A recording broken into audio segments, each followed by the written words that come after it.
வணக்கம் முக்குளத்தூர்களே, வணக்கம், மாலை வணக்கம்.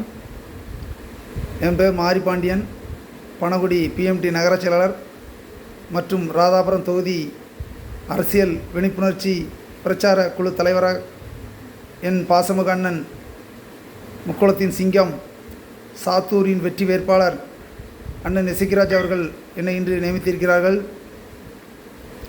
அதற்கு அவர்களுக்கு மிகவும் நன்றி தெரிவித்துக் கொள்கிறேன்.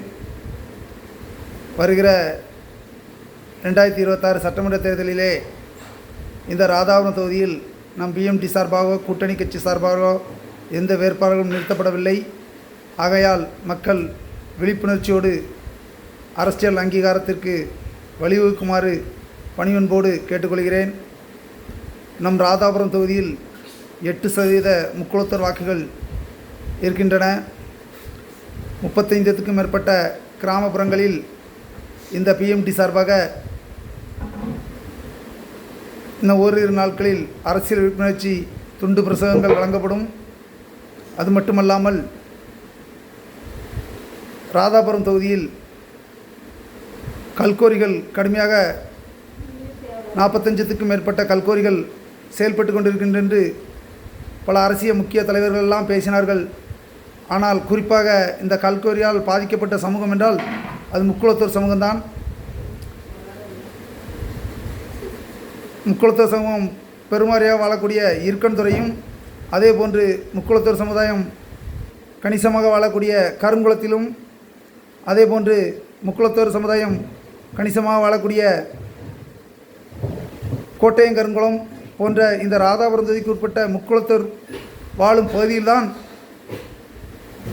30க்கும் மேற்பட்ட கற்கோரிகள் செயல்பட்டு இந்த முக்குளத்தூரின் வாழ்வாதாரங்கள் மிகவும் பாதிக்கப்பட்டிருக்கின்றன. விவசாயங்கள் பாதிக்கப்பட்டிருக்கின்றன. ஆடு மாடு எதுவுமே மேய்ச்சல் போக முடியாத அளவுக்கு குழி தோண்டி கல்கோரிகள் முக்குள சமுதாயத்தில் தான் பெருமளவில் இந்த ராதாபுரம் தொகுதியில் பாதிக்கப்பட்டிருக்கின்றது.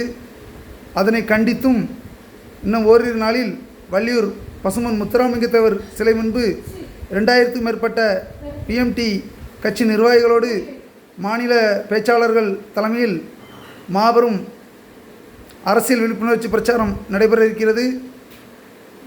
இந்த முக்குளத்தூர் சமுதாயம் ராதாபுரம் தொகுதியில் 8% வாக்கு வங்கிகள் இருந்தாலும் எந்த விதமான அரசியல் அங்கீகாரத்தை திராவிட கட்சிகள் நமக்கு வழங்கவில்லை.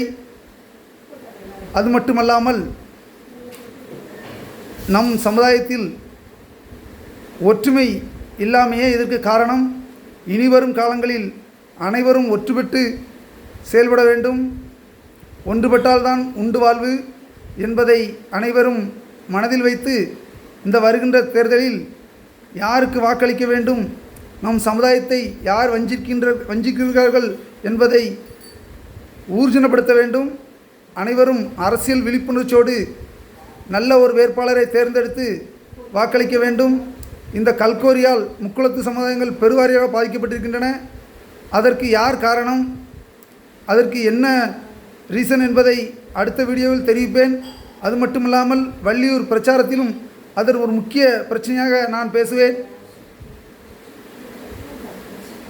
முக்குளத்து சொந்தங்கள் வருகின்ற சட்டமன்ற தேர்தலிலே எந்த ஒரு பெரிய கட்சிகளாக இருந்தாலும் நம் சமுதாய மக்களிடையே நம் சமுதாய தலைவர்களை விட்டு வாக்கு சேகரிக்க முன் வருவார்கள். ஆனால் அவர் தேர்தல் நேரத்தில் தான் நம் சமுதாயத்தின் உணர்ச்சி பொங்க பேசுவாரே தவிர நமக்கு ஒரு துன்பம் ஏற்பட்டாலோ நம்மளுக்கு ஒரு தீங்கு ஏற்பட்டாலோ முன்வந்து செயல்பட மாட்டார்கள். அப்போது பிஎம்டி தான் நமக்கு செயல்படும். ஆகையால் எந்த ஒரு அரசியல் சமுதாய தலைவர்களை நம்பாதீர்கள். முக்கியமாக திராவிட அரசியல் சம்பந்தப்பட்ட தலைவர்களை முக்கியமாக நம்பாதீர்கள். தேசிய தலைமையில் இருக்கும் முக்குளத்து தலைவர்களையும் நம்பாதீர்கள். நமக்கான உரிமையை அவர்கள் ஒரு காலம் பெற்று தந்துவிட மாட்டார்கள். ஆகையால் நாளை நமதே என்ற வெற்றி முழக்கத்தோடு அரசியல் விழிப்புணர்ச்சி பொதுக்கூட்டம் இன்னும் ஓரிரு நாட்களில் வள்ளியூர் பசுமன் முத்துராமலிங்க தேவர் திடலில் நடைபெறும் என்பதை அடுத்த வீடியோவில் தெரிவிக்கிறேன். நன்றி, வணக்கம்.